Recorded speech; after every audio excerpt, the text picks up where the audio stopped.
la velocidad de un motor en serie.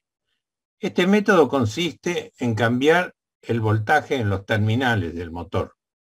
Si se incrementa el voltaje en los terminales, aumenta el primer término de la ecuación 823, que es la que está acá abajo, lo cual provoca una mayor velocidad con cualquier par.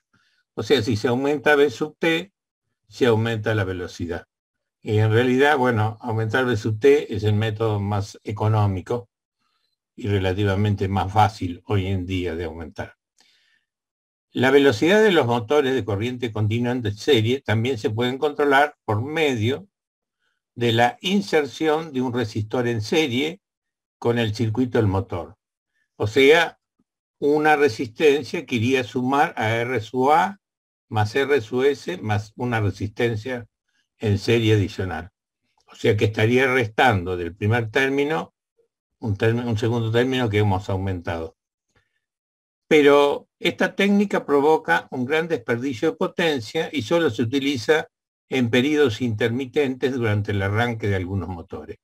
Es decir, en realidad la tecnología usaba, me refiero a tiempo pasado, porque hoy en día hay otras cosas para controlar, otros elementos, intercalar una resistencia en el arranque para limitar la corriente de arranque del equipo, especialmente los motores series que son tan briosos, digamos, en el arranque, ¿viste? Hasta hace más o menos 40 años no había una manera conveniente de cambiar V sub t, por lo que la única forma de controlar la velocidad era el método de la resistencia en serie, que causaba un gran desperdicio. Esto ha cambiado con la introducción de los circuitos de control de estado sólido. Ahora, cuando termine estas filminas, hay un pequeño artículo levemente introductorio para que tengan una idea y no queden desinformados de los métodos actuales. El motor de corriente continua compuesto.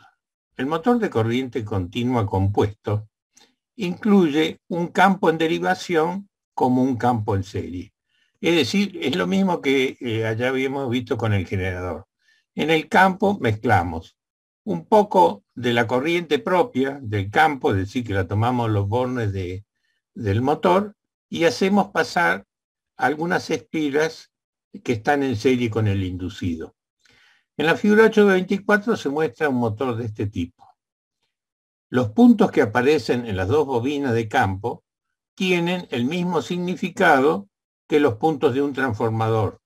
La corriente que fluye hacia un punto produce una fuerza magnetomotriz positiva.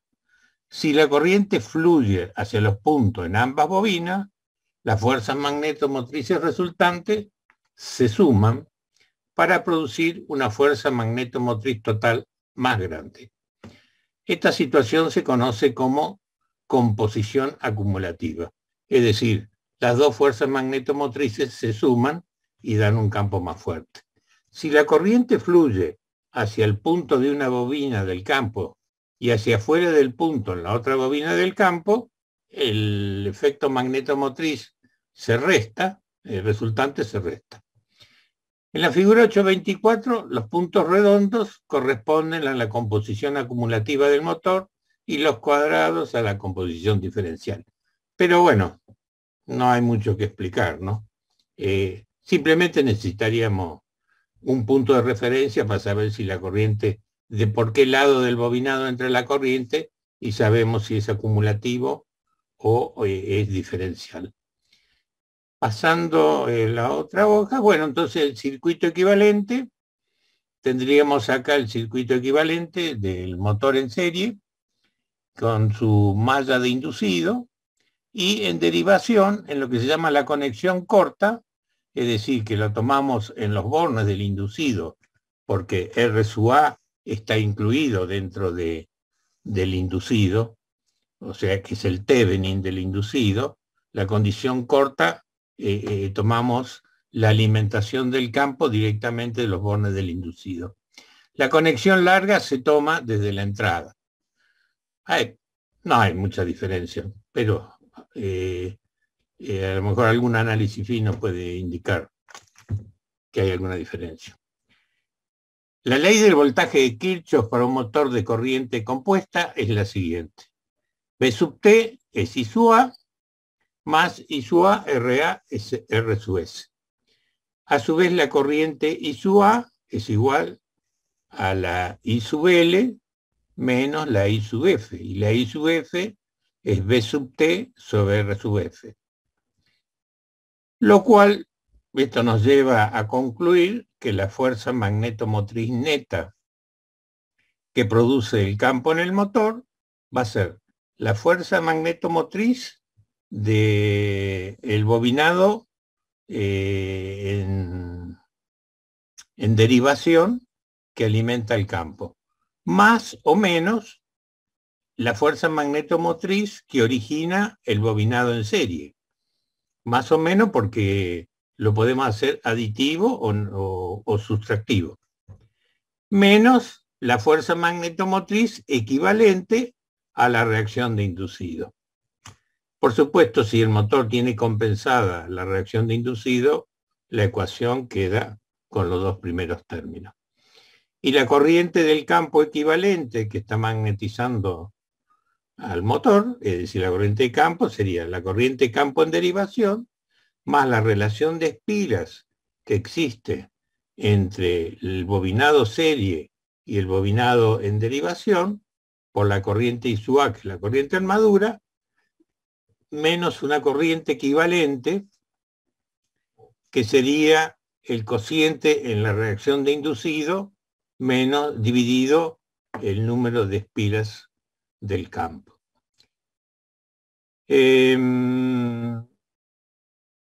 No hay nada más interesante en esto. Lo interesante es ver el comportamiento del motor. Pasar a la otra hoja. Entonces vamos a ver las características par velocidad del motor, corriente continua, compuesto acumulativo. En un motor de corriente continua, y después tenemos el serie, el motor con bobinado serie exclusivamente, que ya vimos las características que tiene, que no es tan, bueno, tiene sus aplicaciones, pero no es tan interesante. La industria usó mucho el motor compound, es decir, el motor en derivación con algunas espiras del arrollamiento del inducido pasando por el campo para darle una característica de mayor cupla de arranque. En cierto sentido, el motor de corriente continua compuesto acumulativo combina las mejores características tanto del motor en derivación como del motor en serie. Al igual que un motor en serie, tiene un par extra para el arranque, al igual que un motor en derivación. No, y al igual que un motor en derivación, no se desboca en vacío. O sea que el motor compound es una buena combinación para hacer un motor de corriente continua. Con cargas ligeras de campo en serie, con cargas ligeras, el campo en serie tiene un efecto muy pequeño, por lo tanto el motor se comporta casi como un motor en derivación. Conforme aumenta la carga, el flujo en serie es más importante y la curva par velocidad comienza a parecerse a la característica de un motor en serie. En la figura se muestra la comparación de la curva par velocidad para el motor serie en la figura B, el motor en derivación y el compuesto acumulativo, que tienen en el origen, tiene una característica de mayor cupla en la imagen B, mientras que el derivación tiene menor cupla de arranque. La única ventaja que tiene el mezclar los dos bobinados es que tenemos mayor cupla de arranque y no tenemos el problema de preocuparnos que la máquina se nos dispare por falta de carga. En la hoja siguiente Para determinar la curva característica de un motor de corriente continua compuesto acumulativo por medio del análisis no lineal, el método es similar al de los motores serie y en derivación que se describieron antes. Es decir, habría que utilizar la curva de magnetización y buscar varios puntos para poder determinar la curva. La característica par velocidad de un motor compuesto diferencial, bueno, este sí que no sirve para nada. Es comentario, ahora vamos a leer. En un motor de corriente continua compuesto diferencial, la fuerza magnetomotriz en derivación y la fuerza magnetomotriz en serie se restan la una de la otra. Esto significa que cuando la carga aumenta en el motor, I sub A se incrementa y el flujo del motor disminuye. Como el flujo del motor disminuye, la velocidad del motor aumenta.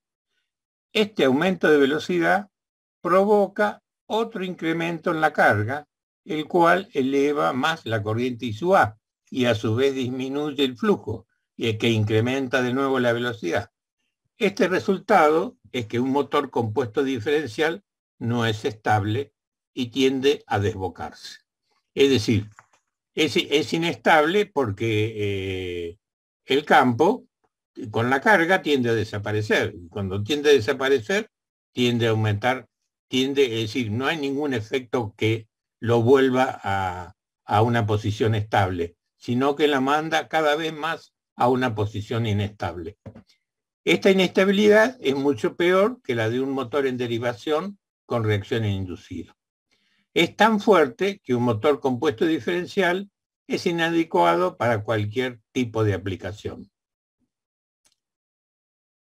Para empeorar la situación, o sea que la característica mecánica, fíjense, acá tienen la figura 826, tendríamos que en el origen sin carga, arranca con determinada velocidad, pero a medida que toma carga, la velocidad aumenta. O sea que en realidad los sistemas eléctricos son estables cuando con la carga disminuyen la velocidad. Esos son, es decir, tanto, bueno,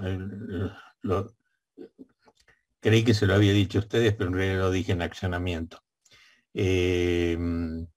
Cuando los motores estables, tanto el de corriente continua como el asincrónico, tienen la característica que disminuyen la velocidad cuando aumenta la carga. Eso es que lo hace estable, porque cuando la carga desaparece, vuelven al punto original de equilibrio. Para empeorar la situación es imposible hacer arrancar un motor de este tipo. En condiciones de arranque, la corriente del inducido y el campo en serie son muy altas. Puesto que el flujo en serie se resta al flujo en derivación, el campo en serie puede invertir la polaridad magnética de los polos de la máquina. Por lo regular, permanece inmóvil porque el campo está orillando lo nulo. O gira lentamente en la dirección contraria, pues el campo serie, como está restando, superó al campo en derivación e invirtió la polaridad del flujo en el entrehierro de la máquina. O sea, o giralmente en la dirección contraria mientras se quema por la excesiva corriente del inducido. Para arrancar este tipo de motores, el campo serie debe estar en cortocircuito para que se comporte como un motor en derivación ordinario durante un periodo de arranque. Conclusión, industrialmente, este tipo de motor no puede ser utilizado. No tiene ninguna ventaja de las que nosotros necesitamos para accionar máquinas, es decir, para arrastrar máquinas. Máquinas que hacen manufactura, ¿no? Es decir, cualquier tipo de máquina necesitamos la característica del motor compound o el motor en derivación. Creo que con esto quedó terminado el tratamiento de los motores. Bueno, creo que es esta la última hoja. La técnica disponible para controlar la velocidad de un motor de corriente continua compuesto acumulativo son las mismas disponibles para el motor en derivación. Un cambio en la resistencia del campo R sub F. Eso hace disminuir el campo y aumenta la velocidad. Un cambio en el voltaje del inducido. Si V sub A aumenta, aumenta la velocidad, si miran la ecuación.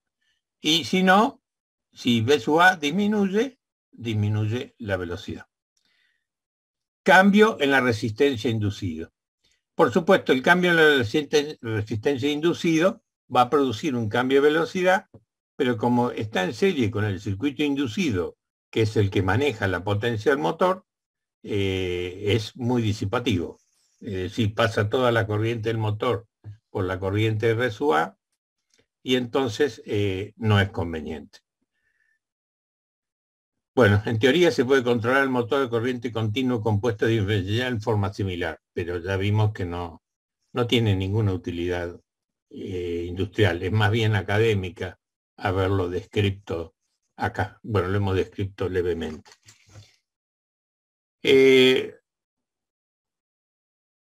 Un motor de corriente, cuando había corriente continua todavía en las, digamos, en la red de distribución de energía en una ciudad y uno ponía un motor, en general el motor, te entregaban el motor y te entregaban el arrancador.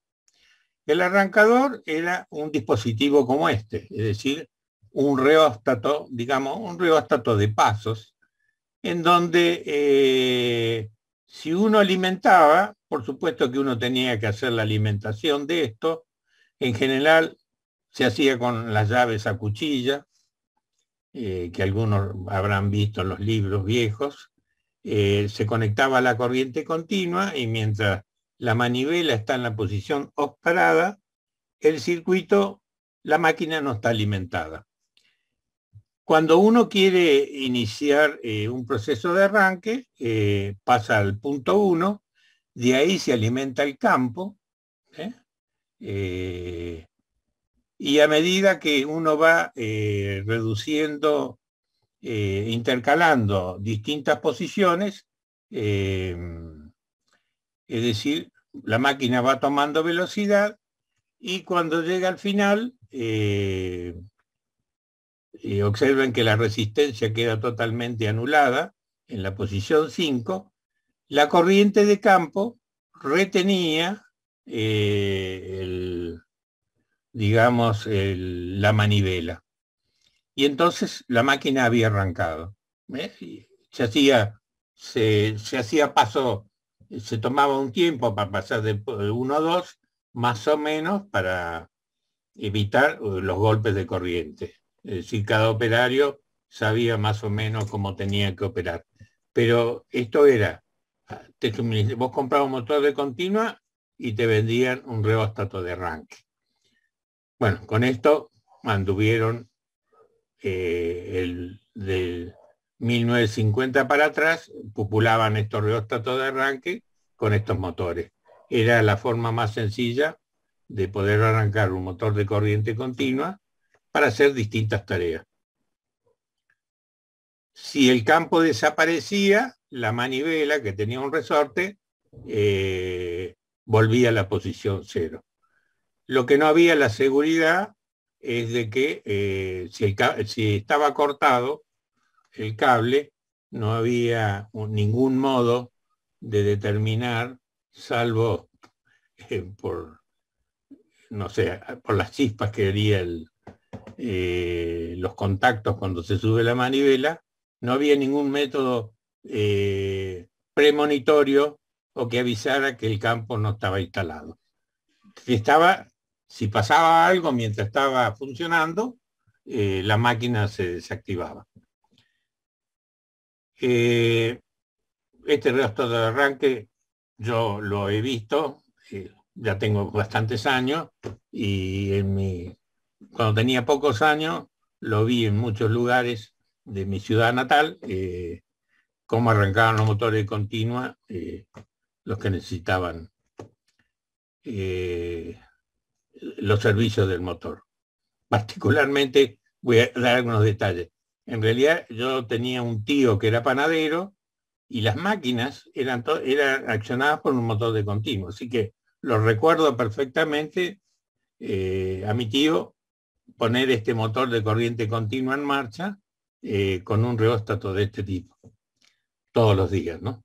Pues yo todos los días iba de curioso a mirar cómo se hacía el pan. Nunca me imaginé que después iba a estar eh, explicando los motores de corriente continua.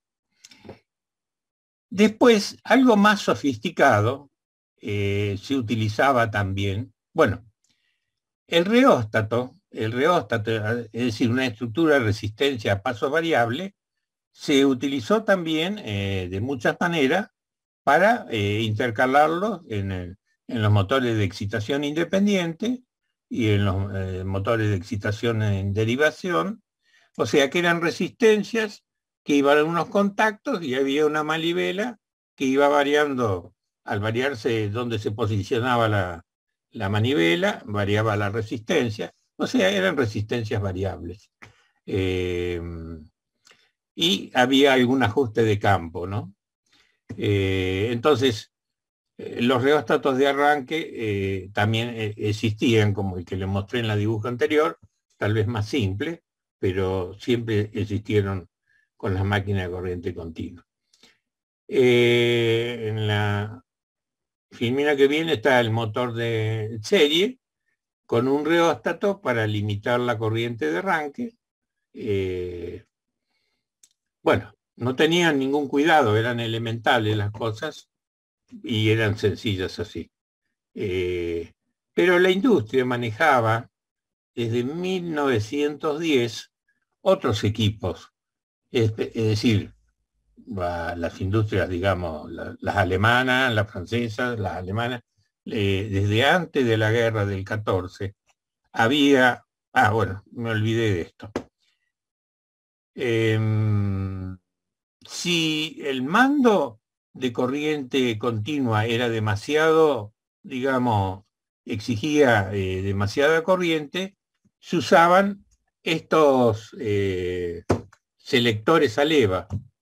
Y el selector a leva, ustedes habrán visto alguna película, no creo que hayan subido al tranvía, o por ahí hayan subido algún tranvía. El Motorman el motor era de corriente continua. Las resistencias estaban dispuestas, creo que era el techo del tranvía. Y entonces, conmutando las levas, se iba intercalando la resistencia y entonces se podía controlar la velocidad del motor. Estos eran dispositivos también, estos dispositivos se usaban en los puentes grúa y en las grúas. Es decir, alguno puede haber visto en alguna película algo que el operario está moviendo una manija que gira.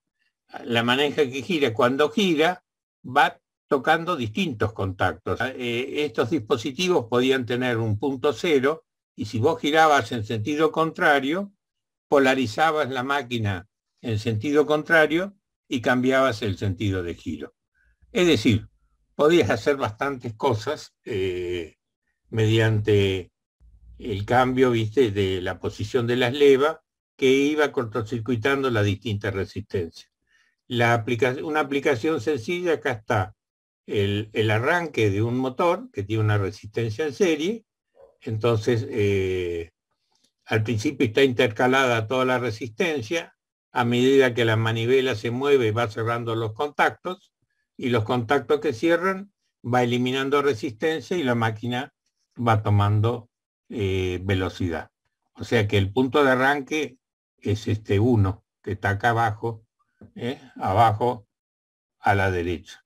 Y después va haciendo estos saltos a medida que uno gira la manivela. Además uno podría tener también conectado el campo, y en la posición central, por ejemplo, de la manivela, podía tener todo desconectado.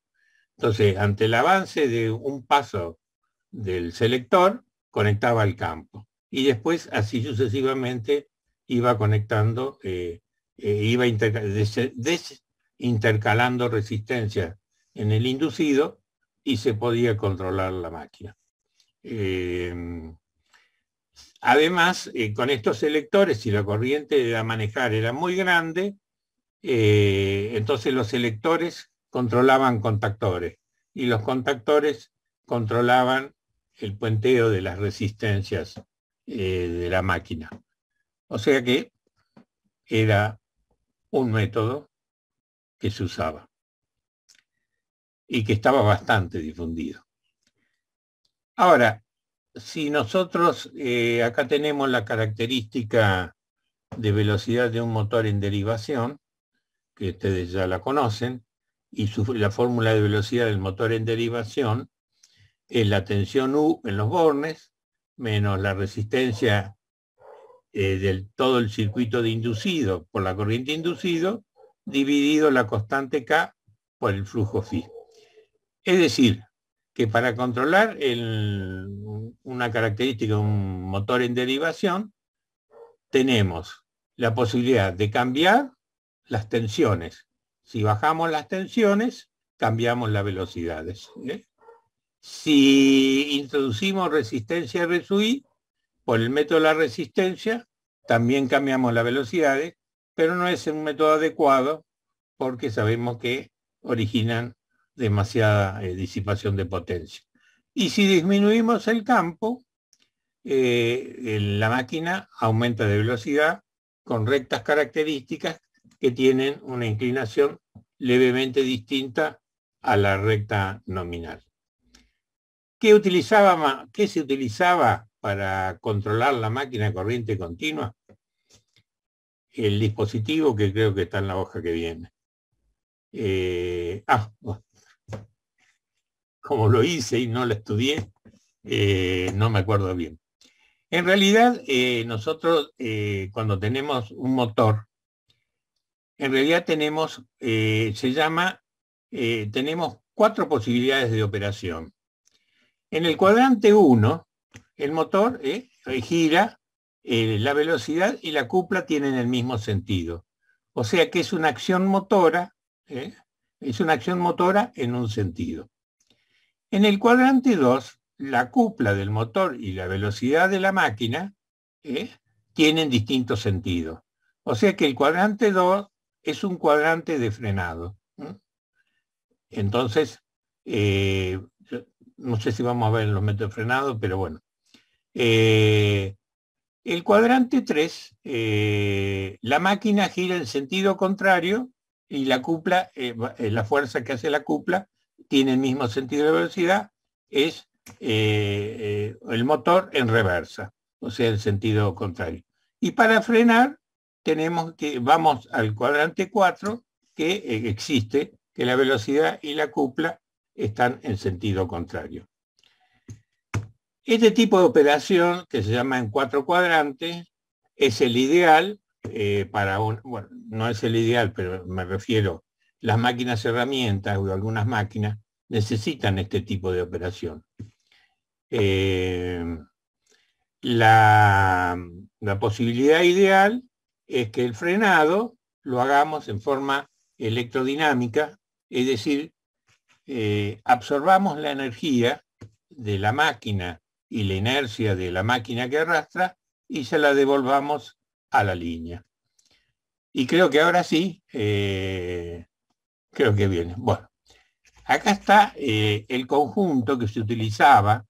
Es más, yo he trabajado 15 años en una empresa que está acá cerca de La Plata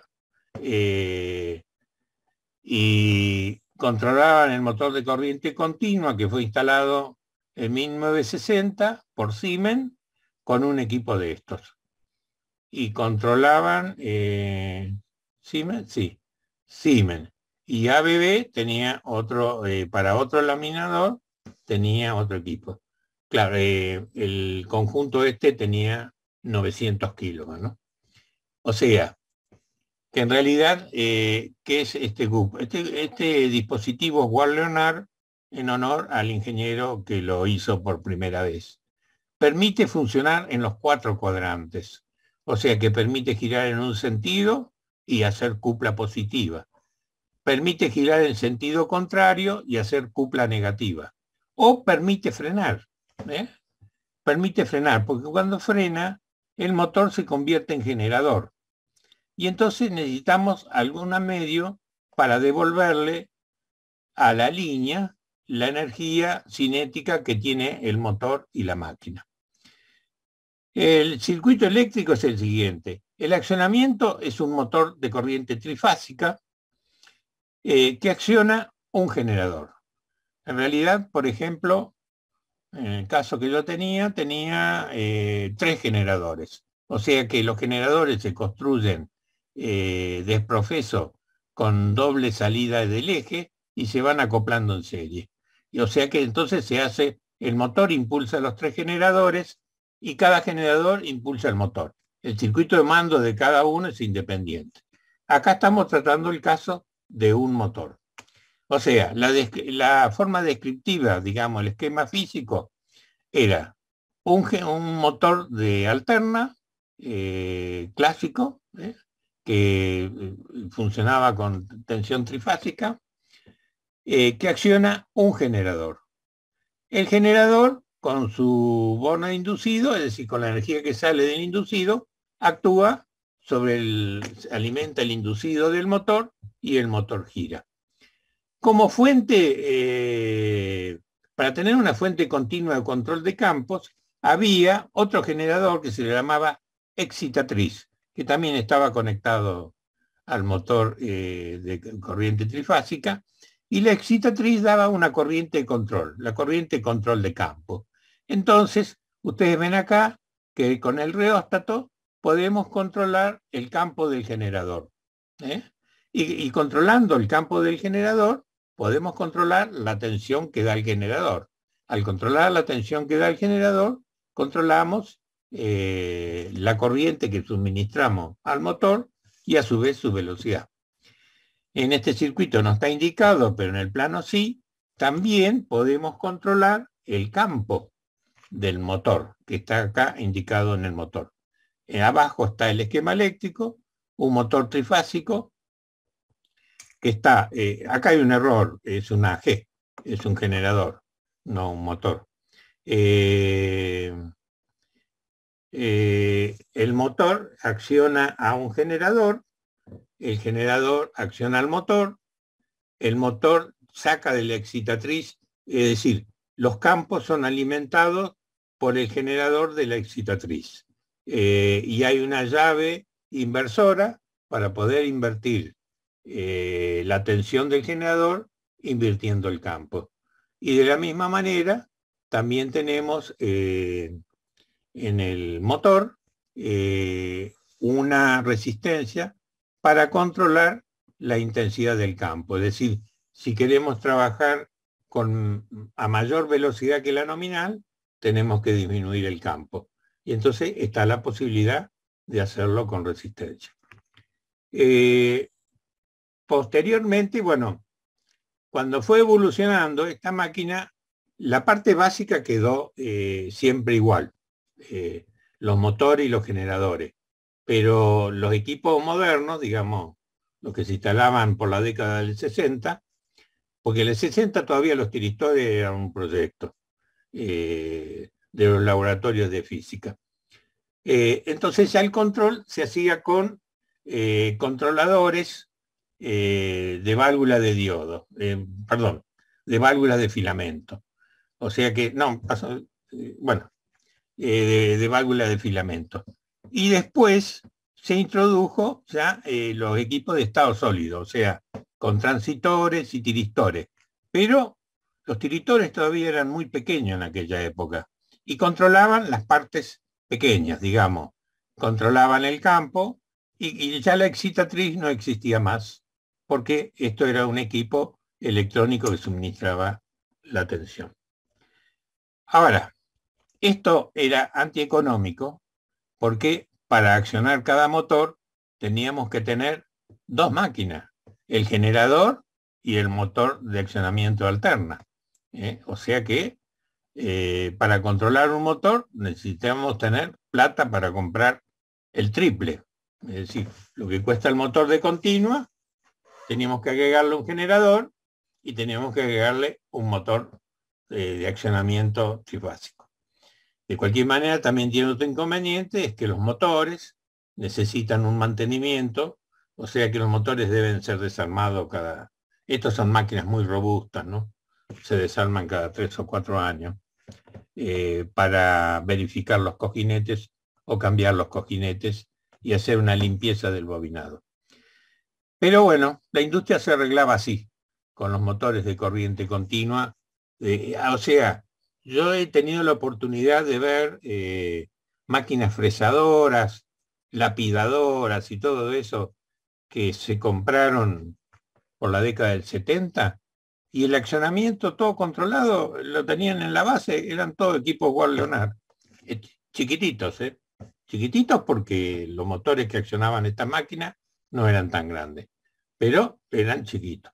Pero claro, era engorroso, digamos.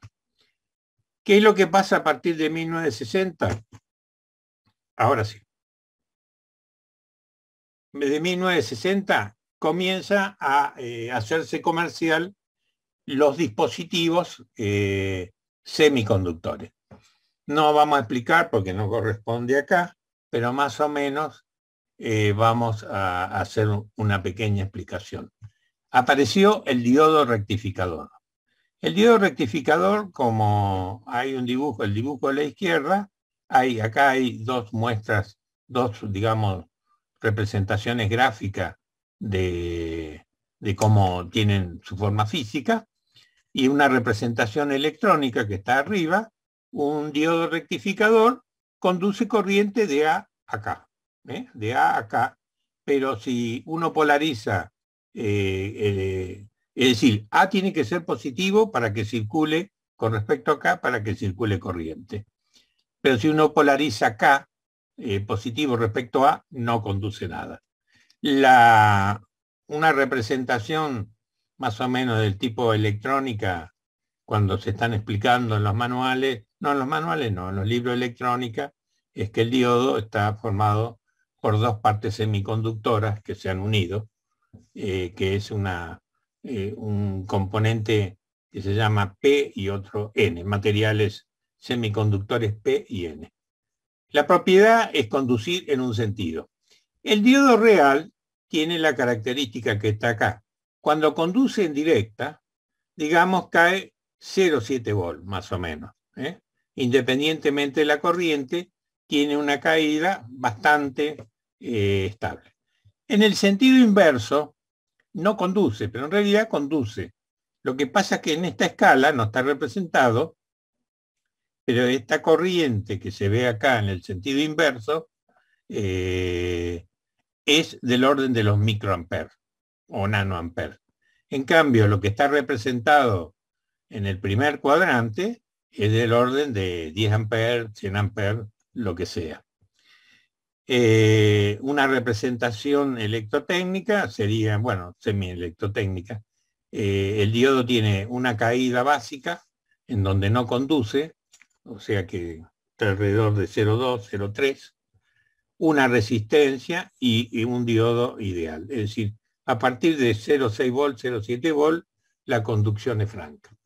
Para hacer análisis de circuito, nosotros desde el punto de vista de la electrotecnia, podemos tomar que el diodo es una llave que conduce cuando está polarizado positivo y que no conduce cuando está polarizada negativamente. O sea, si U es positiva, la corriente conduce de acuerdo a la cantidad, de acuerdo al circuito externo, ¿no? Porque acá conduce la corriente, pero la corriente depende, no es que desaparece la electrotecnia. La corriente que circula por el diodo depende de la fuente de alimentación y depende de la resistencia que haya en serie. Pero si uno lo coloca en el sentido contrario a la circulación de la corriente, bueno, que estaba circulando la corriente, no conduce.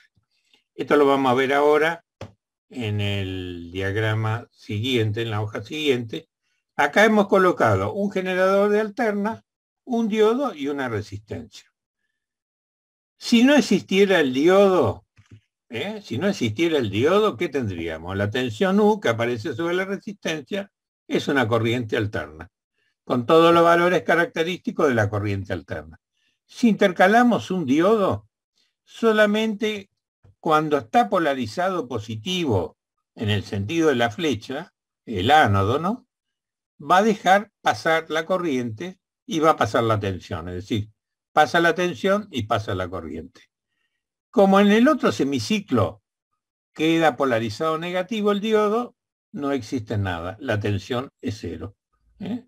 O sea que hemos logrado construir con este diodo algo que genera un poco de corriente continua, pero de muy baja calidad, ¿no?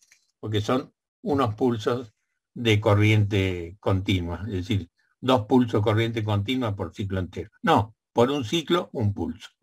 En el sentido inverso, es decir, tenemos que buscar ahora el camino para ver cómo podemos hacer para que la corriente alterna fluya normalmente y se convierta en una corriente continua. Esto es explicación ultra elemental. En la filmina siguiente tenemos, bueno, no me acuerdo, ¿qué es lo que pasa? También aparece en la década del 60 al 70, aparece el tiristor. El tiristor es un dispositivo semiconductor que dispone de una compuerta. Acá gate viene del inglés y es la compuerta. ¿Cuál es la habilidad de qué fin tiene la compuerta? Es controlar la conducción del ahora, digamos, el tiristor o del diodo que está asociado a la compuerta. ¿Qué es lo que hace? El diodo puede estar polarizado positivo, pero si yo no le doy una orden a la compuerta, la corriente no circula. Es decir, con este dispositivo podemos empezar a controlar la tensión a la salida del circuito. Porque con el circuito anterior, la tensión de salida, como en el diodo no hay caída, aparece plenamente, cuando conduce, aparece plenamente la tensión del generador. Fíjense en el dibujo el esquema, acá tenemos el generador y un tiristor, entonces tenemos la tensión del generador y a pesar que está polarizado positivo, un ángulo alfa, alfa de 0, no va a empezar a conducir el tiristor hasta que haya un pulso de disparo, un pulso de control. Todo como aparece el pulso de control y todo lo demás es todo una, ¿cómo es? Es todo, corresponde a la electrónica potencia. Pero ustedes pueden saber, para más o menos tener una idea, de que con los tiristores se puede controlar la tensión de salida. Imagínense en que incluso si el pulso de apertura yo lo pongo en pi, no conduce nada, porque cuando yo le doy el disparo al tiristor, ya no hay tensión que conducir, no hay corriente y no hay tensión en el circuito. O sea, y si yo lo pongo en 0, conduce todo como si fuera un diodo. Al desplazar el pulso de disparo entre 0 y pi, yo puedo obtener distintos valores de tensión. O sea, con el tiristor, nosotros podemos convertir la tensión alterna en continua y encima variable. De cualquier manera, este circuito tiene un problema fundamental. La corriente continua pasa por el generador, cosa que es un poco problemática, ¿no? Para algunas máquinas. Entonces, tenemos que buscar otras estructuras con los tiristores para evitar que la corriente continua pase por el generador, pero sí aparezca sobre la resistencia. Entonces, si yo agrupo, yo explico, no leo lo que está arriba, lo que está arriba lo escribí, supongo que es exactamente lo mismo. ¿Cómo hago para controlar un motor de corriente continua y tengo acá un generador de corriente alterna?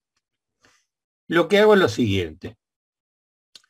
agrupo dos tiristores en la parte superior, en lo que va a ser la barra positiva, digamos que va a alimentar el positivo del inducido, y pongo dos diodos en la parte inferior. Ahora, esta estructura tiene la particularidad que ya no circula corriente continua por la red de corriente alterna. Y creo que acá está explicado. Si yo tomo el tiristor S1 que está acá arriba y le doy la orden de conducción, la corriente va a circular por la barra positiva, va a circular por las escobillas, por el inducido, y va a volver por el diodo S2, que se encuentra polarizado positivo, y vuelve a la máquina. O sea que un medio ciclo de corriente ya la hice circular, disparando el tiristor adecuado. Ahora viene el semiciclo contrario, o sea, el semiciclo, ahora el generador ahora tiene el positivo abajo, donde está positivo y negativo. Ustedes imaginen que se invirtió la tensión, semiciclo negativo. El positivo está abajo. Entonces, ¿la corriente cómo va a circular? Va a circular siguiendo el nuevo positivo, va a elegir el camino de S3. Nosotros ya nos hemos arreglado para disparar el tiristor S3. El tiristor S3 lo dispara, pasa por la máquina de corriente continua y vuelve por el diodo S4, sube por acá y vuelve al generador. Entonces, con el tiristor S1 y el diodo S2, nos arreglamos para conducir el medio ciclo positivo. Y con el tiristor S3 y el diodo S4, nos arreglamos para conducir el ciclo negativo del generador. Pero el motor de corriente continua no se entera de dónde viene la corriente. Hemos producido lo que se llama en electrónica, hemos producido un grupo rectificador, que estamos convirtiendo la corriente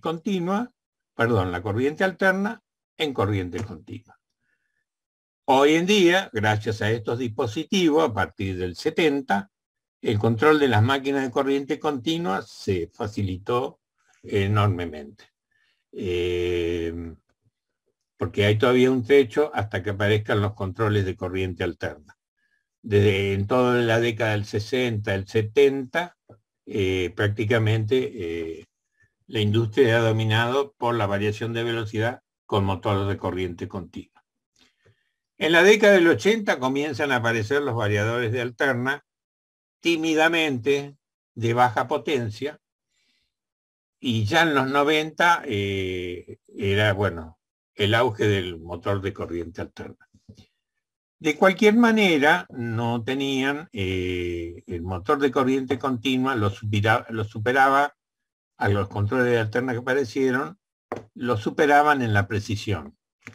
Esto es ya entrar en detalles de accionamiento, pero bueno, en un tiempo, todavía que existían los controles de alterna, para trabajos muy finos se ponía un motor de corriente continua. Eso ha sido resuelto hoy en día con todos los métodos computacionales, los microprocesadores y el análisis del motor y las ecuaciones. Es decir, hoy en día, para que emular un motor de corriente continua con uno de alterna, hay un equipo electrónico que está constantemente haciendo cuentas y dándole órdenes al circuito de disparo de un generador trifásico, ¿no?, para emular el comportamiento de una máquina de continua. La realidad es que, cada vez es más popular el motor de corriente alterna con su circuito de control. Bueno, ya saben por lo menos, ahora, si nosotros queremos funcionar en los cuatro, me falta que me permita hacer girar al motor en un sentido y después hacerlo girar en sentido contrario, tengo que utilizar una estructura rectificadora de este tipo que se llama de doble puente. Por supuesto que yo le he puesto las estructuras rectificadoras más sencillas posibles. Las estructuras rectificadoras pueden ser mucho más complejas, pero para una pequeña introducción de cómo se acciona hoy en día los motores de corriente continua, creo que es suficiente. Entonces, si yo acciono el puente 1, digamos el que está a la izquierda, el motor gira en un sentido. Y si acciono el puente 2, el motor gira en sentido contrario.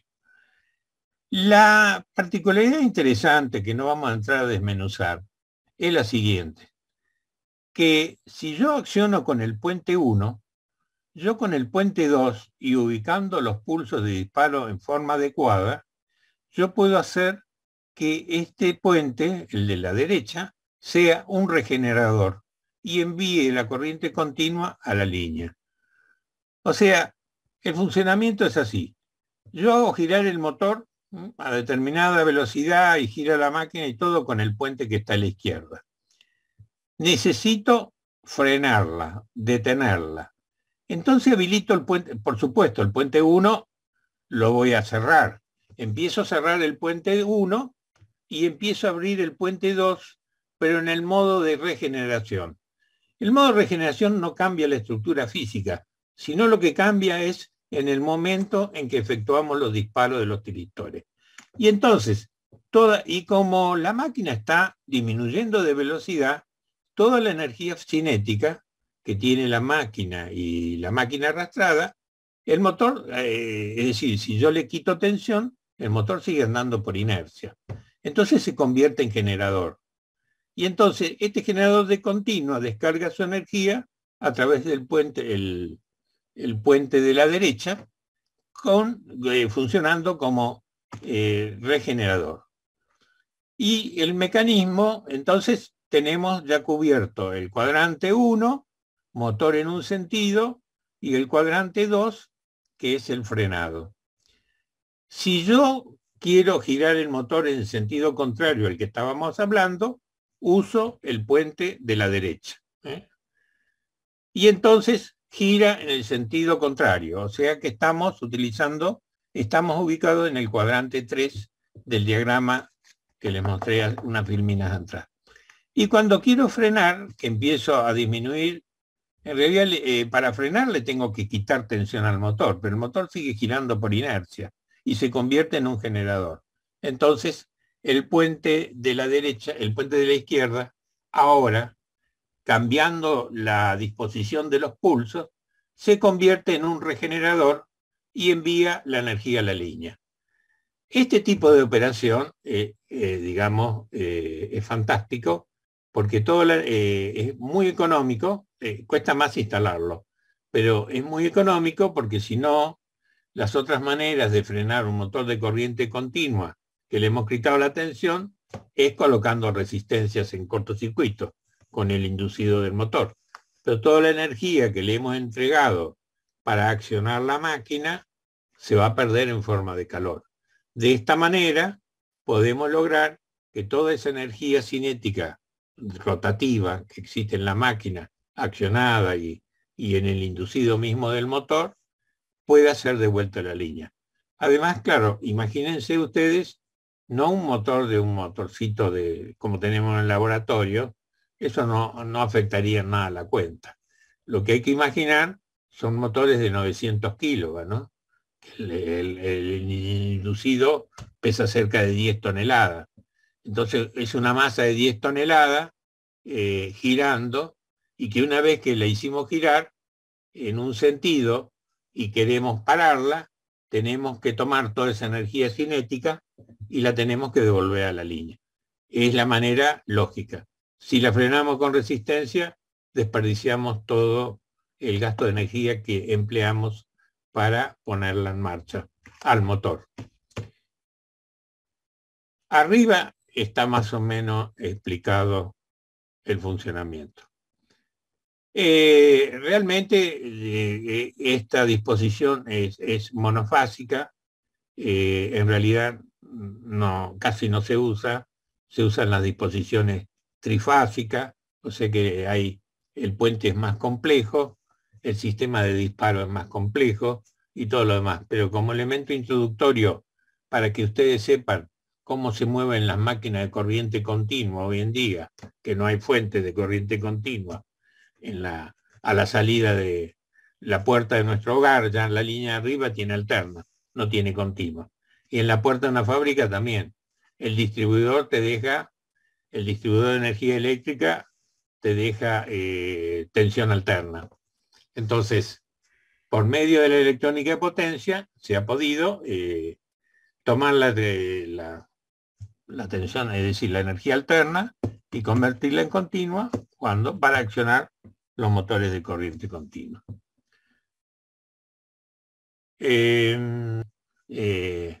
Cada empresa, es decir, como Siemens, ABB, las grandes empresas, tratan de ir avanzando con sus equipos para cercenar, digamos, el campo que queda de los motores de corriente continua.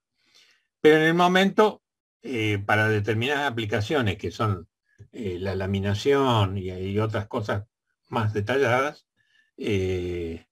más complicadas, perdón, sigue usándose el motor de corriente continua. También tenemos ahora, pero lo vamos a explicar para el motor de corriente continua, tenemos el transistor. El transistor es un elemento que, si uno lo tomara, digamos, es parecido al tiristor, pero no es igual. También tiene la propiedad de conducir, como indica la flecha, siempre y cuando le habilitemos la compuerta.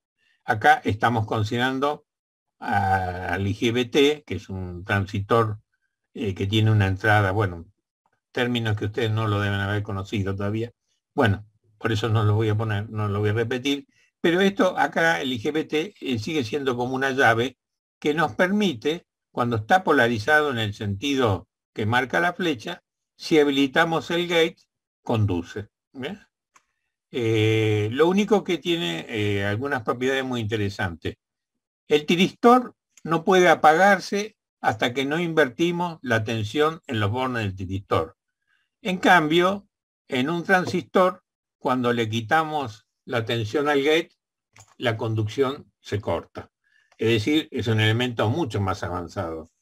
Es decir, pues nosotros podemos abrir y cerrar. Y la corriente conduce y se corta. O sea que es un elemento mucho más avanzado tecnológicamente.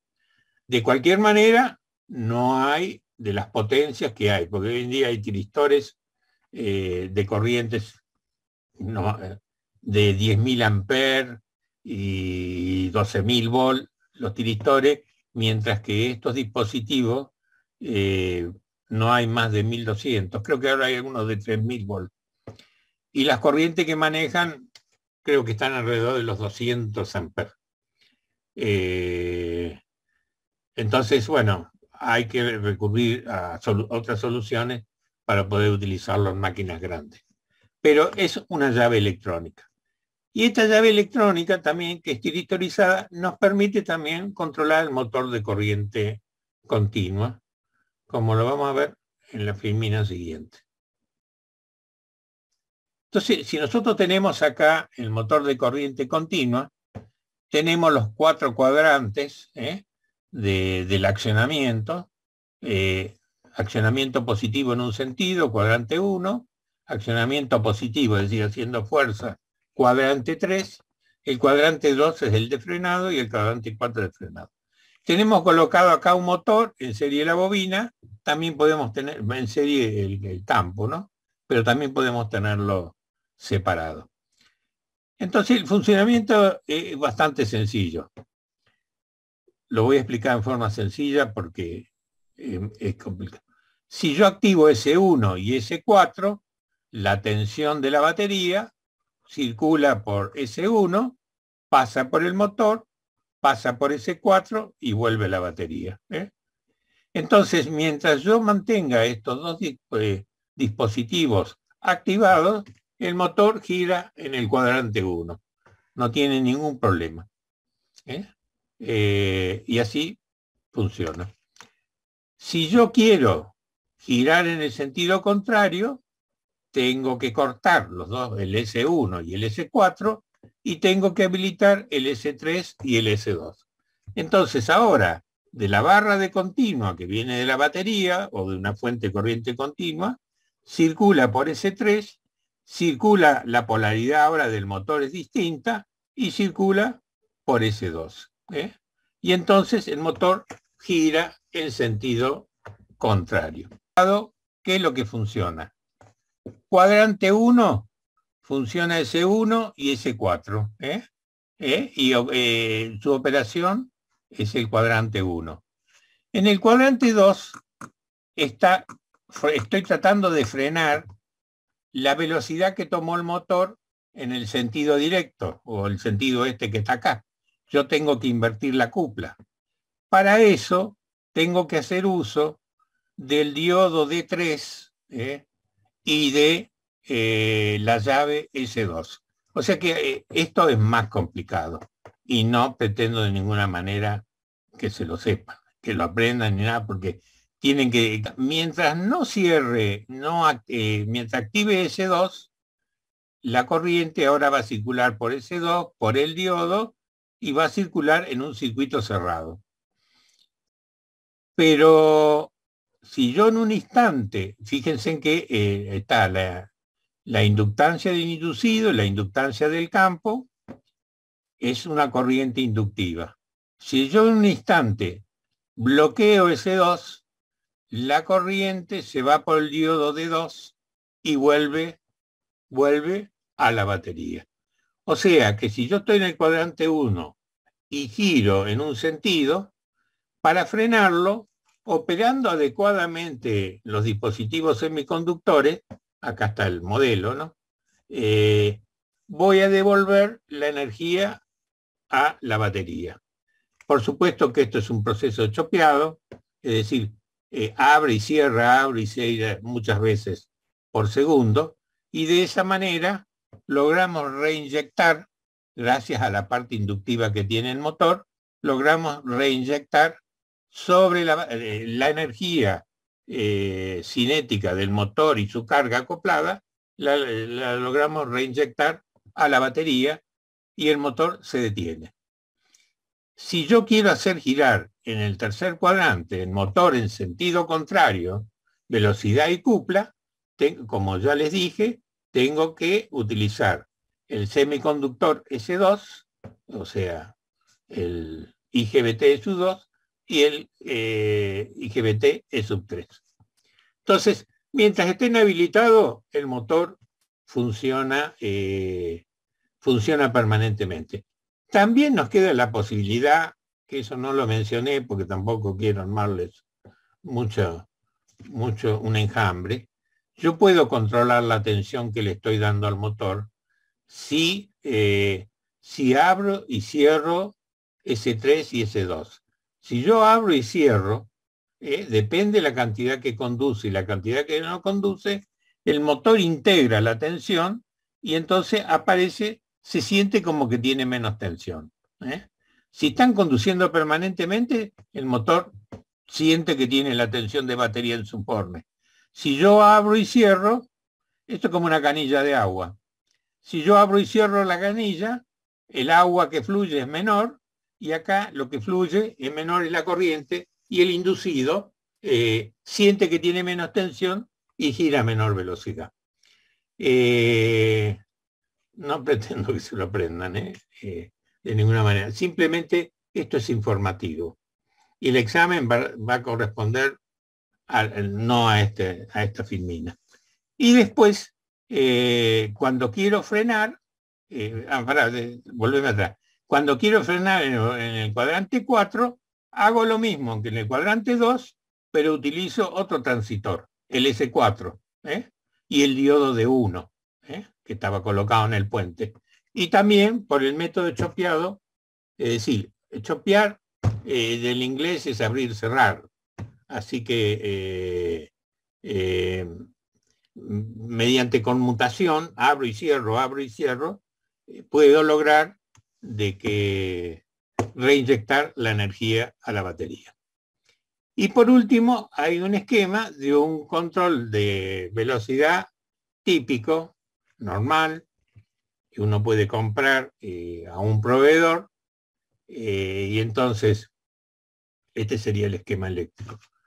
La tensión trifásica, un puente trifásico que funciona casi en forma similar a los puentes bifásicos que le mostré, que atacan el inducido del motor y lo hacen girar.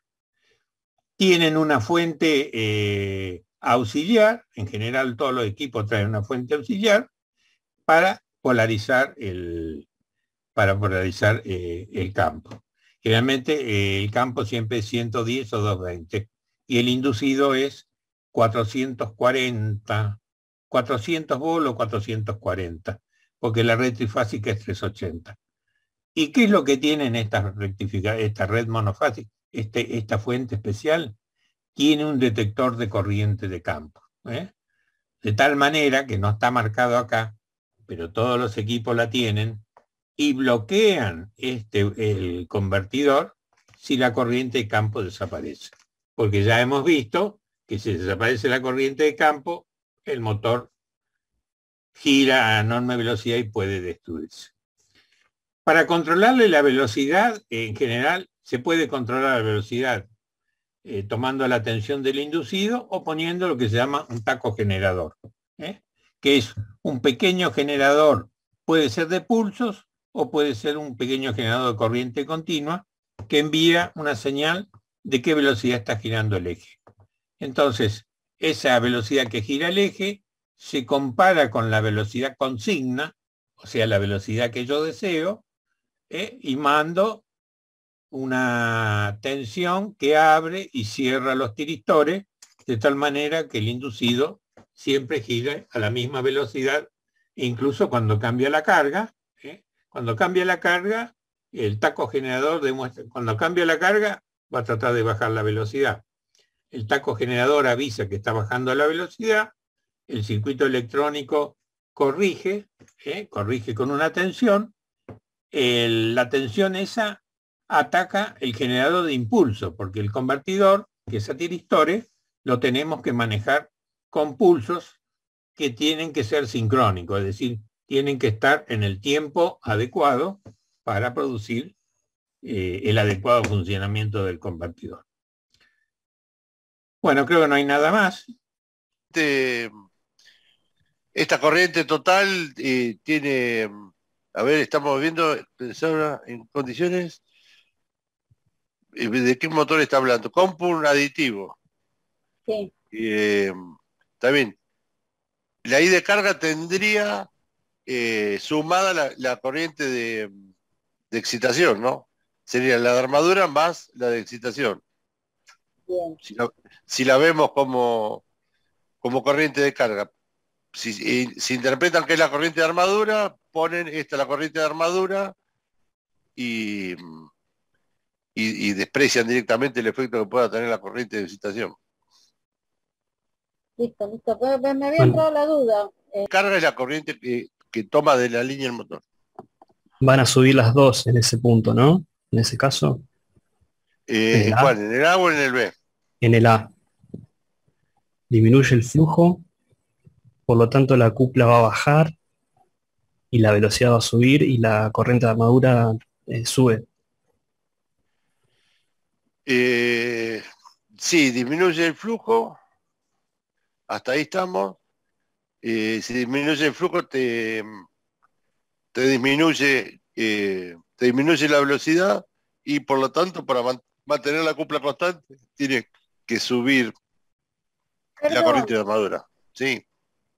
Pero no es que el flujo es inversamente proporcional a la velocidad. Aumenta la velocidad. Disminuye el flujo, aumenta la velocidad, está bien, correcto. Pero cuando vas a la expresión de la cupla, al disminuir el flujo, la corriente de armadura te tiene que subir. Sí, ¿Sí? y Sí, sube sí. la velocidad entonces. ¿Está bien?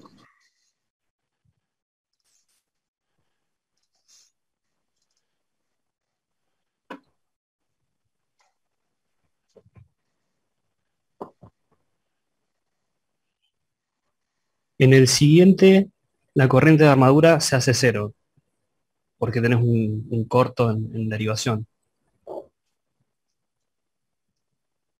Eh, si tenés un corto en derivación y estarías prácticamente, y no se hace cero. Empieza a funcionar el motor como generador y te tira una corriente de cortocircuito.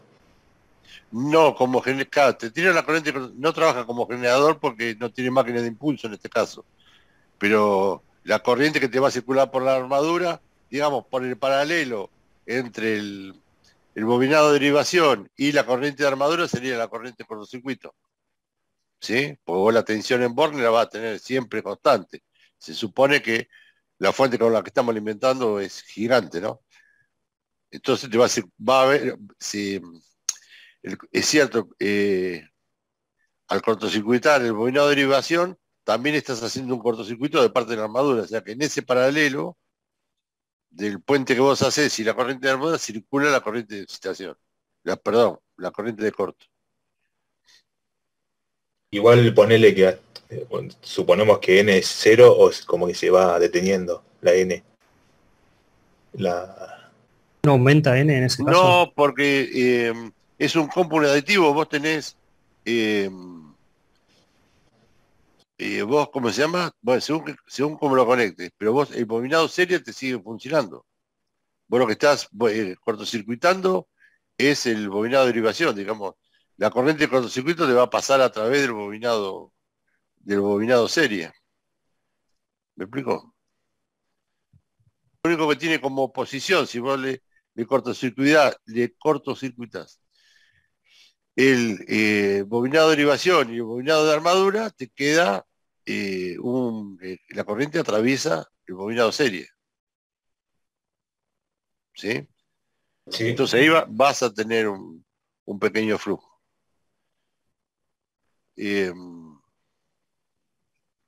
Que las revoluciones van a aumentar y prácticamente va a ser la corriente de cortocircuito, ¿sí?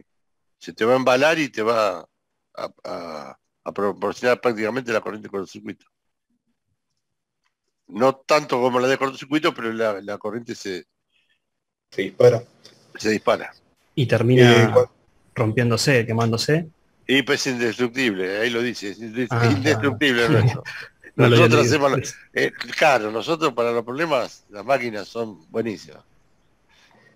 Cuando es cómputo subtractivo y vos abrís el circuito derivación, tenés entonces un flujo en contra y eso no te querría hacer girar en sentido contrario las espiras. A frenar sería, ¿no? Una fuerza magnetomotriz opuesta, digamos. Sí, bueno, va a tender, si fuera en ese caso un cómputo subtractivo, sí, ¿cómo se llama? Y a ver, la verdad que me dejas pensando, no lo tenemos ese resuelto. Ni bien, o sea, Vos- yo digo, pasa, sí, el flujo principal, durante el flujo principal desaparece, y ahí pasa a trabajar, estaría trabajando como un serie.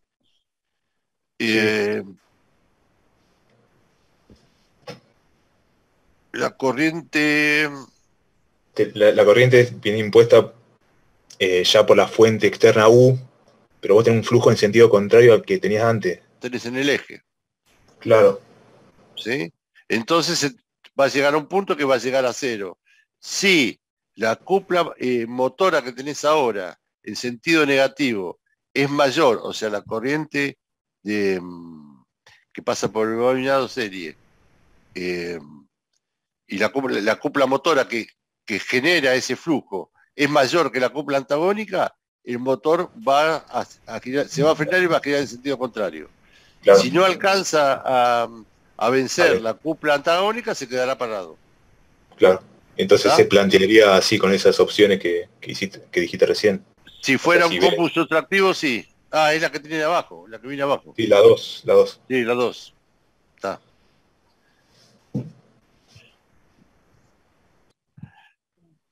Se abren los polos no, se cortocircuitan los polos auxiliares. Los polos Sí. auxiliares lo que te mejora el El flujo corrimiento, útil, de ¿no? el corrimiento de la línea neutra. Claro, y te da un flujo más. Por lo tanto, si vos lo pones en corto, lo dejas sin funcionamiento, te disminuye el flujo principal. Sí, el flujo principal baja, sí. Sí, de acuerdo. Y entonces al disminuir el flujo aumenta la velocidad. Eso sería. Al disminuir el flujo aumenta la velocidad. Ok. Sí. O sea, ya no tenés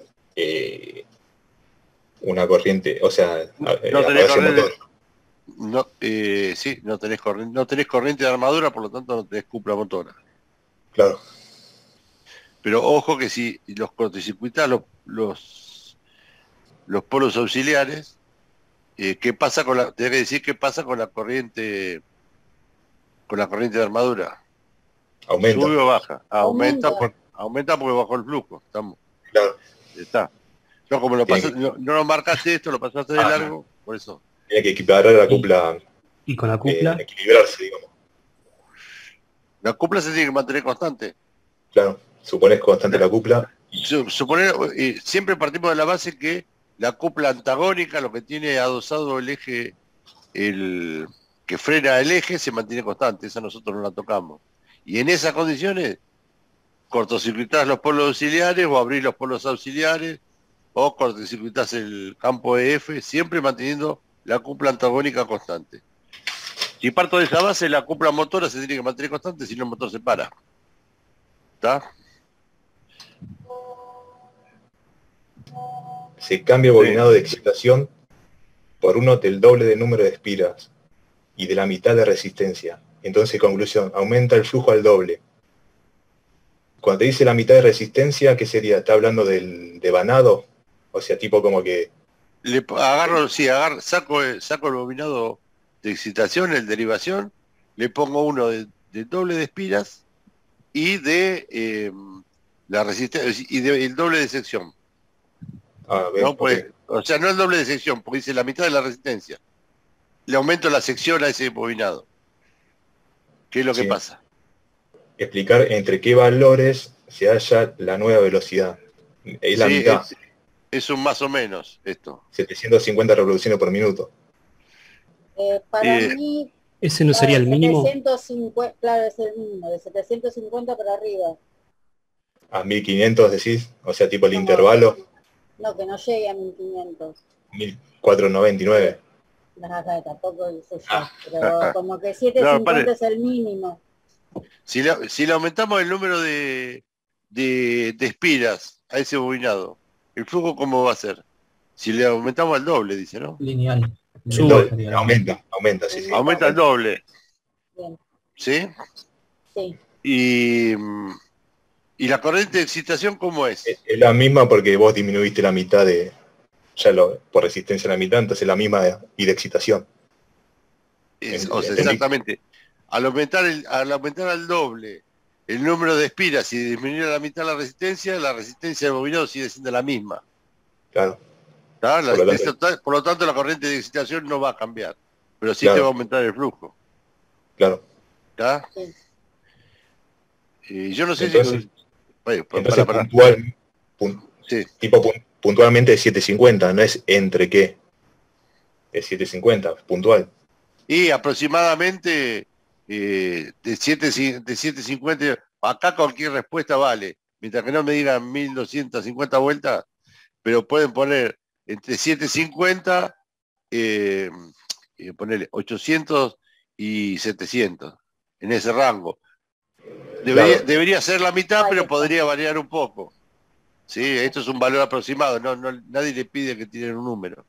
O sea que podría ser un poco menor a la mitad. Porque ya Y había sí, considerado que era, claro, que era desde la dicen mitad un poco para arriba. Dentro de ese rango, cualquier respuesta que pongan está bien. ¿sí? Si hacen el razonamiento que dijeron recién, la I se mantiene constante porque la resistencia total de la bobina se mantiene constante, el flujo se va al doble, por lo tanto las RPM vienen a la mitad, 750. Listo, Pero si la 750. resistencia va a la mitad, en este caso, ese problema, la resistencia vale la mitad de su valor, la corriente de armadura no cambiaría, ¿no cambiaría? La- bueno, a ver, Subiría en ese caso. no, la resistencia de excitación, acá no le pregunta la corriente de armadura, ¿eh? Ni le pregunta la cupla, nada, te dicen cuál va a ser la velocidad. A ver, eh, y lo que sabemos seguro es que el flujo se fue al doble. Si el flujo se fue al doble, tenés que ir a la fórmula para determinar la La velocidad, velocidad, N. despejás N. Claro, despejás N y sacás la velocidad. Si vas a la de cupla, si el flujo se te fue al doble, la corriente de armadura baja a la mitad. Pero acá no te están preguntando eso. ¿Está? Acá, o sea, acostúmbrense, esto es un consejo que le doy, contesten lo que se le pregunta. Solo lo que se pregunta, nada más. ¿Sí? Porque por ahí queriendo explicar qué es lo que pasa con la corriente de armadura, meten la pata ahí con algo y ahí es donde nosotros empezamos a repreguntar y ahí se pudre todo. ¿Mm? La respuesta Bien, que dieron recién es la que corresponde, está bien. sí, Si ponen bien. 750, 750, porque el flujo se fue al doble. Listo. ¿Sí? Es Bien. de suponer, si vamos al caso, y podemos suponer, por eso que creo que habla de entre qué valor y qué valor, eh, suponemos que la corriente baja. ¿Sí? A ver, si pusiéramos la fórmula, eh, es el flujo que, bueno, el flujo se fue al doble, pero el IA por RA, el RA se mantiene constante y IA tuvo que bajar a la mitad, ¿está? Para mantener la cupla constante, ¿me explico? Cupla igual a IA por el flujo, Claro. ¿sí? Si uno subió al doble, el otro tuvo que bajar a la mitad. Pero cuando vamos a la fórmula de revoluciones por minuto, ahí te entra a jugar el menos IA por RA. RA se mantuvo igual, porque ya explicaron ustedes que como pasamos la sección eh, la resistencia a la mitad y aumentamos el número de espiral, R se mantuvo constante, pero ya bajó a la mitad. ¿Sí? Entonces va a ser habría que hacer un valor aproximado más o menos de cuánto da esa cuenta. ¿Sí? Pero ahí en ese rango es la apertura que tienen que decir ustedes. Eh, a ver, estoy tratando de visualizar la fórmula para tratar de dar algún rango. Es la tensión en Borne, vamos a hacerla fácil, es la tensión en Borne menos IA por RA, que eso pasó a ser la mitad de lo que era antes. Y ahí, Ya por ahí RA. IA por RA es la mitad de lo que era anterior con el bobinado anterior. Y abajo el flujo se te fue al doble. Eso. ¿No? Arriba crece un poco, pero Arriba abajo crece como es el doble, digo, es el doble, entonces sí. Y por ahí entonces tampoco llega, pero estaríamos bueno, hablando chicos, entre sí, 750, para decir algo, entre 750 y, y 800, porque arriba te subió el numerador. Tipo, decís alrededor de 750, entonces está bien. Sí, alrededor, un poco más de 750, entre 750 y un poco más. Ah, ok. Jorge, está ¿Está? Marcelo en la sala de espera. Y capaz haya alguien más. 5 veces la corriente de armadura. No me dejan descansar. Esperen que se conecte Marcelo, así lo lee un poco Marcelo, cuando varía algún parámetro. Está todo ahí, todo el secreto está ahí. ¿Sí?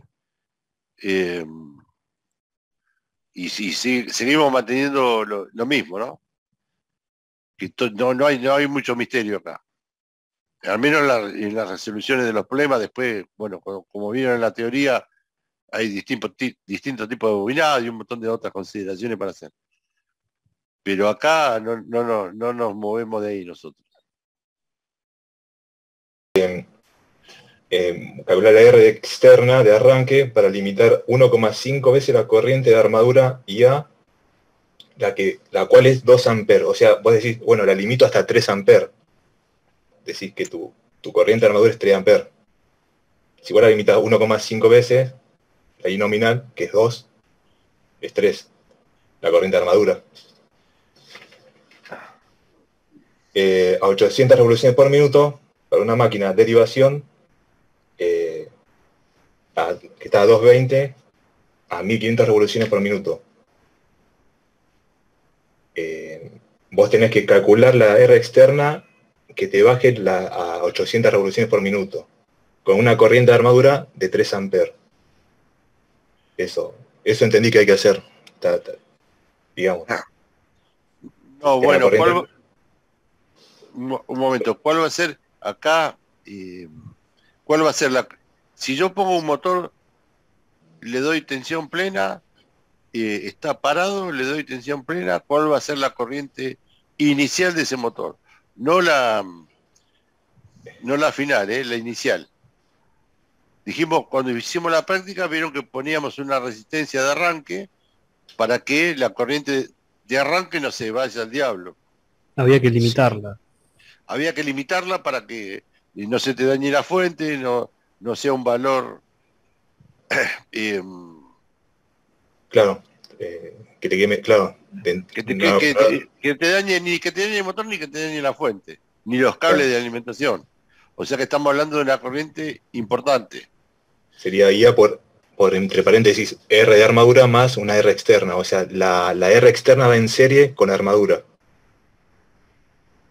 La R, sí, o sea, nosotros la colocamos, digamos, la R externa la colocamos entre la fuente y el motor. Y todo lo que vendría a ser el bobinado de derivación va a ser paralelo de la armadura. Porque en un primer momento, ¿qué limita la corriente? Digamos, la corriente que pasa por la excitación no es muy grande, porque eso ya va a estar determinado por la resistencia de ese bobinado. Pero el otro punto, en el primer instante, lo único que limita la corriente es la resistencia de armadura. ¿Sí? O sea, cuando hagamos el cálculo de la corriente de armadura por resistencia de armadura, hay que considerar la resistencia exterior. Claro, ustedes, ¿qué es lo que tienen que hacer acá? Es, a ver, para que leo, son 220 volts. 220 volts dividido la resistencia de armadura, que es de 10 ohms, es de 22 amperes. La corriente inicial, la corriente inicial es de 22 amperes. Y la querés limitar a unos 5 veces de la corriente nominal. Y la corriente nominal te dice que es, claro, que es 2 amperes, o sea, la querés limitar a 3. Bueno, ese es el planteo. 220 dividido, paréntesis, 10 más la R externa de arranque, te da 3 amperes. ¿Cuánto es la RX externa? ¿Está? ¿Se entendió eso? No sé si alguno lo hizo, 27,7 me dio. No sé si alguno le dio algo parecido. A ver, para que agarro la calculadora.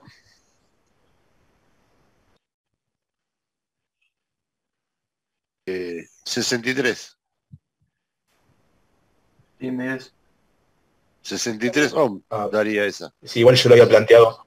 Igual lo había planteado con la R externa en serie justo con la armadura. No en serie con la fuente, digamos. Y bueno, y te tiene que dar lo mismo. Si los 220 están aplicados o sea, vos te queda en serie. Vamos a empezar de nuevo. ¿Dónde pone? Si yo lo pongo... Pero la velocidad no influye porque estamos pasando de 1500 a 800. ¿No tendríamos que considerar eso también? A ver. Claro. Para limitar 1,5 veces la corriente de armadura a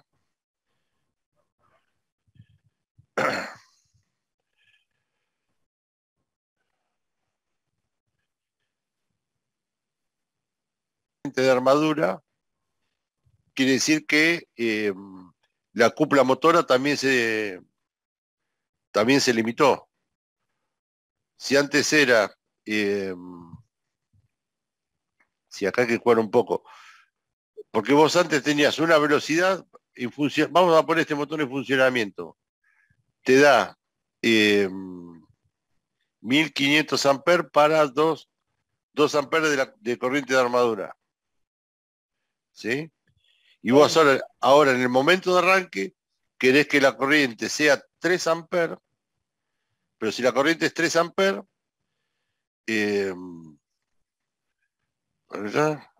una máquina de derivación, está bien.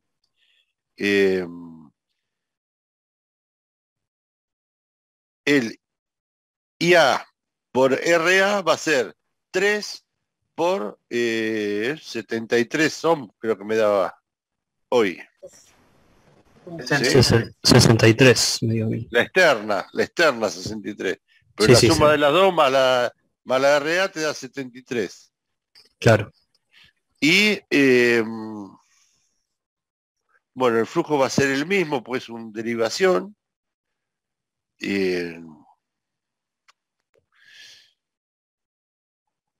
La cúpula también Bueno, es la misma. ya tenemos como dato que es N es igual a 800 amperes. N igual a 800 amperes. La tensión es 220, la tensión de arranque sería 220. Y A vale 3. Te queda como incógnita arriba. R de armadura más la R externa. ¿Sí? Y abajo tenés que K por el flujo se va a mantener constante porque el flujo va a ser nosotros, digamos, el bobinado derivación no le pasa nada. Va a tener el mismo flujo. No da dato de cuánto es la resistencia. Yo como lo leo, Jorge, está medio confuso el enunciado, pero como lo leo me parece que habría que calcular la resistencia a poner serie con la armadura para regular la velocidad 800 y en función de eso calcular la resistencia externa para que la corriente de arranque no supere 1,5 la nominal. Los 2 amperes. Me parece que es eso. Me parece Puede que ser. como que quiere decir eso. Te pide solamente el valor de la resistencia exterior, pero tenés que calcular la resistencia de regulación de velocidad también. Ya. Lo leí y no entendí así, no sé. Sí, es eso. Yo lo entendí también igual, de esa forma. O sea, el K-Phi es constante, o sea, no te cambian en ningún... No, el café no te cambia. No, por eso el flujo no cambia. Por eso lo planteé de esa forma. O sea... Yo lo que hubiera hecho es hubiera calculado la resistencia necesaria para que esa máquina funcione a 800 revoluciones. Claro, eso hice. Y después calcularía la resistencia externa. Calculado primero la resistencia necesaria para que la máquina gire a 800 revoluciones. Y después sí, con esa máquina ya puesta, calcularía la resistencia externa necesaria para que en el arranque la corriente no supere 1,5 veces la corriente. 1,5 veces. 1,5, sí, los 3 amperes eso que decimos. Está bien. Yo hubiera hecho eso, no sé. Bueno, ¿y cuál? Lo hice así medio 27.7, tomando como K-Phi constante en ambos casos, y me dio eso. Lo hizo, lo pensé como... ¿Y la resistencia de la reguladora de velocidad cuánto te dio? 27,7. A ver, le da 27,7 la resistencia para regular a 800 revoluciones. Sí. Ahí la tenía a una corriente de armadura 3 amperes y a 800 revoluciones por minuto. No, son cosas distintas, son dos cosas distintas. Una cosa es regular la velocidad de la máquina, 800 revoluciones, y otra cosa es la resistencia externa que vos pones para que no supere la corriente de arranque ese valor. Porque eso ocurre en el arranque nada más. Una vez que arrancó la máquina, la resistencia externa desaparece, se va sacando. Y la máquina está funcionando. Planteado como está, sería así. Los 63 amperes sería para arrancar la máquina. esa máquina de condiciones nominales, 1500 vueltas y 2 amperes de corriente de armadura. La resistencia externa vale 63 amperes. Y para llevarla a los 800, sí, está mal escrito, lo deberíamos aprender de otra forma. Y para llevarla a 800 revoluciones, que quede trabajando 800 revoluciones y a 1,5 de la corriente de armadura, la reducimos de 63 a 27, que es la cuenta que hiciste vos final. Ujú. No me estoy dando cuenta, profe, cómo hacer eso para regular la RP.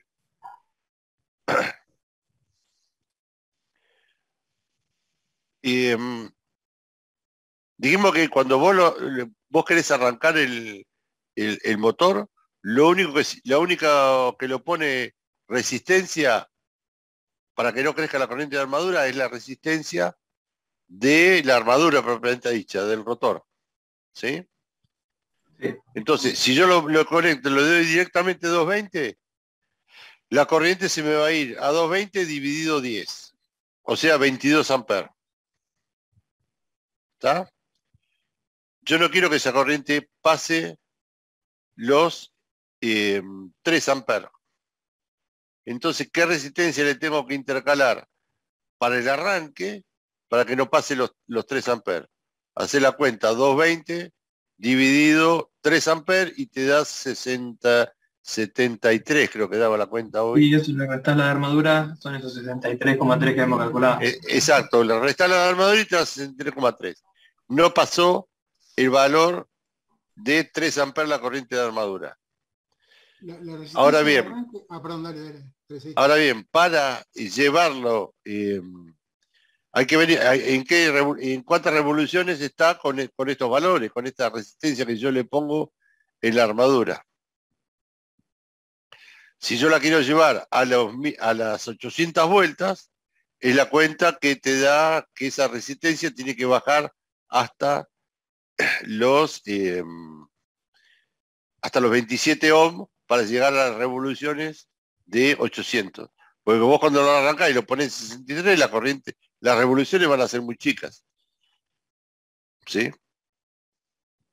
Entonces empezás a disminuir la corriente, la resistencia externa y las revoluciones empiezan a subir. Si la revolución empieza a subir, va a empezar a subir cuando llega a 800 el valor de la resistencia que vos adicionaste es de 27 ohms. O sea, 37 el total sería los 10 de la resistencia de armadura más 27 de la resistencia externa. No sé si estamos todos de acuerdo ahí. Sí, yo lo había entendido de la última parte, ¿no? A 27 puntos había calculado eso, y ahora, sin el arranque es Sí, otra sí. cosa, sí. Está muy raro el redactado. La resistencia de arranque es una resistencia que está temporalmente, está al inicio del arranque, precisamente para limitar la corriente de arranque, porque ustedes todavía no se establecieron los campos electromagnéticos en el tiempo cero, y lo único que ve la fuente es una resistencia óhmica. Entonces la corriente inicialmente es grande. La resistencia de arranque está para impedir que esa corriente crezca mucho, pero después se saca la resistencia de arranque. ¿Sí? Se saca una que arrancó el motor. Pero no obstante eso, también hay que regular la velocidad del motor, entonces sí hay que dejar una parte de la resistencia. O sea, en vez de puentearla completamente, disminuirla hasta que se hace 0 y que me queda 1500 vueltas, la queremos dejar a 800. Entonces la voy a tener que ir bajando hasta los 27 ohms, que es la cuenta que hicieron. A mí me dio 46 ohm. Lo que hice fue hacerlo a 800 vueltas, la corriente vuelve a estar en 2 amperes y lo despejé así. Yo lo hice con 3 amperes por eso. Claro, con 3 amperes. Lo que pasa que lo no que es lo dice... mismo, claro, no es lo mismo que la máquina arranque a 1500 y le bajemos la velocidad a 800, o que ya pongamos la resistencia para 800 y la arranquemos ahí. Son valores distintos. Sí, en realidad el enunciado debería decir, ¿cuánto vale la resistencia externa? ¿Cuánto tiene que valer la resistencia externa para que en el arranque del motor, para que la corriente de armadura se mantenga en 3 amperes? ¿Sí? Entonces, en el primer momento tiene que valer 60 y pico de amperes, 67, no, 63, para que la corriente se mantenga en 3 amperes. Yo después la empiezo a disminuir y la tengo que dejar en un valor final de 27 amperes para que la máquina llegue a 800 revoluciones con un valor de corriente de armadura de 3 amperes. Porque si queremos que llegue a 2 amperes la corriente de armadura, va a llegar a las 1500 vueltas. Se va a ir a las 1500 vueltas. Una vez que Sí o está sí. el motor trabajando así en régimen nominal, la corriente vuelve a ser de 2 amperes, ¿no? No quedan 3. No Eso queda solo 3. para limitarle el arranque. Claro, si yo sigo bajando la resistencia externa hasta que la anulo, la corriente se va a mantener, va a ir a 2 amperes y la revolución a 1500. Y yo a partir de ahí tengo que calcular la resistencia para mantenerlo en 800. Sí. Sí, tal cual. Las corrientes de arranque no son permanentes. Las corrientes de arranque tienen una forma, una rampa de crecimiento y después van decayendo. ¿Sí? Una vez que se establecen los campos electromagnéticos en el sistema, en la máquina, ya la corriente se limita. Entonces, el problema con las corrientes de arranque es que los motores, en este caso los motores, cuando arrancan piden una corriente descomunal, sobre todo si los motores son de gran potencia. Entonces, ¿qué es lo que pasa? Primero, los conductores o las bobinas tendrían que tener la dimensión necesaria de conductores como para aguantar esa corriente, porque si no se queman. Y después, aunque pasen un tiempo corto, ¿sí? Porque pasa un tiempo corto realmente. Y el mayor problema en realidad tiene que ver con las protecciones, porque uno calcula las protecciones de los motores para las corrientes nominales, ¿sí? Y si la corriente de arranque es muy superior a la corriente nominal, como es en este caso, lo que va a ocurrir es que uno quiere arrancar el motor y salta la protección. Entonces, para esos casos, es conveniente a veces poner resistencia de arranque para que la corriente se limite, ¿sí? Y uno no gaste, es preferible gastar plata en una resistencia de arranque y no en un interruptor más caro, ¿sí? Que sea capaz de soportar esa corriente de arranque, ¿sí? Pero son corrientes temporales. Una vez que pasó el pico de la corriente de arranque, después se estabiliza en la corriente nominal que tiene que tener la máquina. Si quisiéramos automatizar el arranque, en un principio estaría la resistencia intercalada. En el primer minuto cero yo aprieto el botón para que arranque con la resistencia intercalada. Pongo un temporizador y digo, bueno, después de 4 o 5 segundos, directamente hago cerrar un contacto que me puentee la resistencia. Y ya la elimino. Entonces pasó de 22 amperes, pasó a, no sé, a 10, y en el momento que yo cortocircuito, ya queda trabajando en condiciones nominales, ¿no? Ese tiempo después habría que analizarlo, pero más o menos la lógica sería esa. En vez de estar nosotros regulando el valor del reóstato, eso lo automatizamos y hacemos que un contactor cierre un contacto y puentee la resistencia.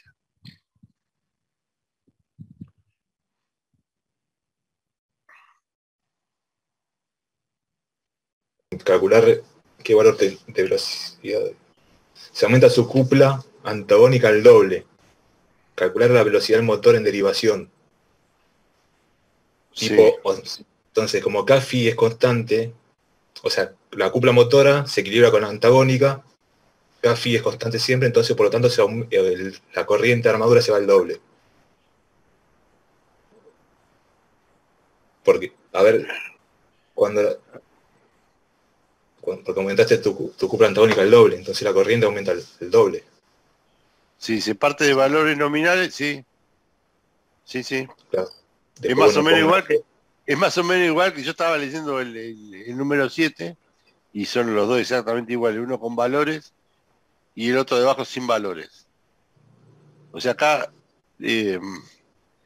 digamos que todos los valores que le damos en el punto número 6 no tienen que utilizar ninguno.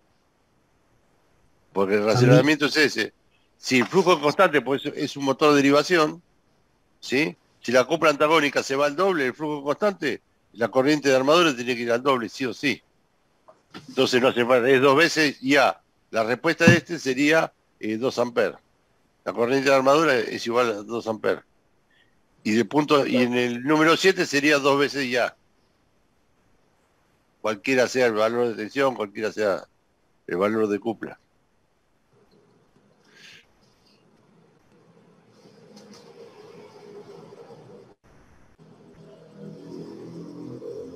al 90% porque dice que la velocidad era nominal. Haciendo una relación, lo llevé a 90%. Sí, sí, 0,9 de la n inicial. De n nominal, un 0,9. 0,9 por n nominal.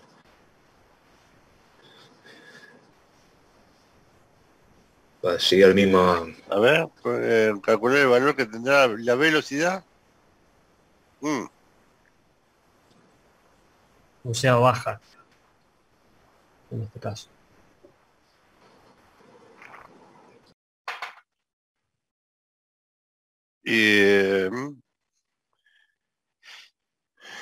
Sí, y bueno, hicieron la cuenta que la corriente va a 2 ohms y hacen la cuenta de la misma tensión, menos 2 por menos 40, digamos, 220 menos 40.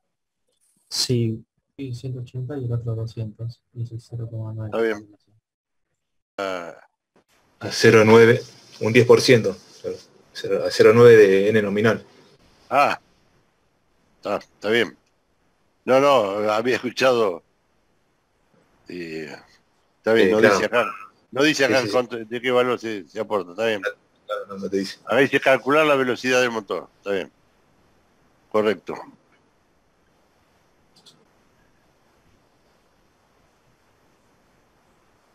La velocidad en función de la corriente. Eso, bueno, es fácil porque es básicamente el laboratorio. Uh-huh. En los mismos sistemas de eje coordenados, o sea, en un mismo grafo, o sea, todo en un mismo sistema de eje. Todo en el mismo sistema de eje. Igual esa háganla con la forma teórica que salen de los libros, ¿no? Con la que les mandamos nosotros, que son todas rectas, que son Claro. medias truchas las que les mandamos nosotros. Si llegáramos a preguntar esas, den alguna un poquito de curvatura. Las curvas estarían como cortadas, como que cambian en un punto, cuando se cierra el interruptor pasa a hacer otra configuración. Repentinamente, vos decís. Eso vos decís, de forma repentina. Sí. Sí, por eso dibujar una máquina con un aditivo funcionando como motor que tiene interruptor cerrado cortocircuitando el campo serie. En estas condiciones presenta una tensión 220, una revolución nominal, la corriente nominal y la cumbia antagónica constante. ¿Sí? O sea, un compo aditivo y el interruptor está cortocircuitando el campo serie. O sea, tenemos un bobinado, un motor... Derivación. En derivación. Sí, exacto, un motor de derivación. Ubicar el punto de funcionamiento entre las dos curvas, creo que está... A ver. Ubicar el punto de funcionamiento en las curvas de cupla para la condición del punto B cuando las coordenadas correspondientes y luego considerando que se abre el interruptor. Ubicar el nuevo punto de funcionamiento superar el transitorio. ¿Se entiende? O sea, tenemos un motor de derivación al cual después le abrimos el interruptor que puentea el bobinado series, compu un aditivo. Bueno, ¿a dónde va a ir a parar el punto de funcionamiento después que pasó el transitorio? ¿Va a estar por arriba de la curva o por debajo de la curva? A ver. A ver, si hubiese Por arriba de la curva, por arriba. por arriba de la curva pasa a ser un compu un aditivo. Claro, por arriba.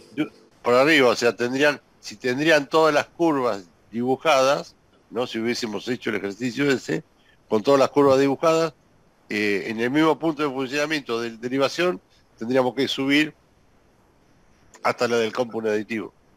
Claro.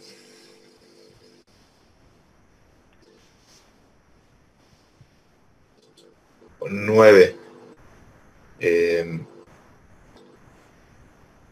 Dibujo. Cuando te dice máquina compensada quiere decir que no tenés efecto de armadura, ¿sí? Claro.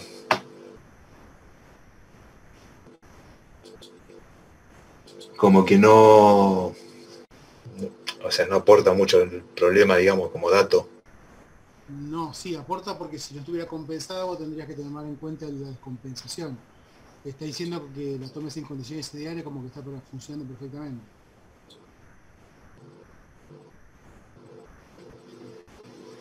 Que no tomes en cuenta la reacción de armadura. Eso te dice. Ah, ok, sí.